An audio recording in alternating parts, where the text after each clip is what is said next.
سفیان نے بیان کیا کہ عمرو بن دینار ان سے بیان کرتے تھے اور ان سے زہری نے ان سے مالک بن اوس نے کہ انہوں نے پوچھا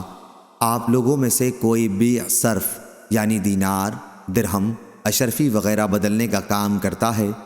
طلحہ نے کہا کہ میں کرتا ہوں، لیکن اس وقت کر سکوں گا جب کہ ہمارا خزانچی غابہ سے آ جائے گا۔ سفیان نے بیان کیا کہ زہری سے ہم نے اسی طرح حدیث یاد کی تھی، اس میں کوئی زیادتی نہیں تھی۔ پھر انہوں نے کہا کہ مجھے مالک بن اوس نے خبر دی کہ انہوں نے عمر بن خطاب رضی اللہ عنہ سے سنا، وہ رسول اللہ صلی اللہ علیہ وسلم سے نقل کرتے تھے کہ آپ صلی اللہ علیہ وسلم نے فرمایا، سونا سونے کے بدلے میں خریدنا سود میں داخل ہے مگر یہ کہ نقد نقد ہو، گیہوں گیہوں کے بدلے میں خریدنا بیچنا سود میں داخل ہے مگر یہ کہ نقدہ نقد ہو،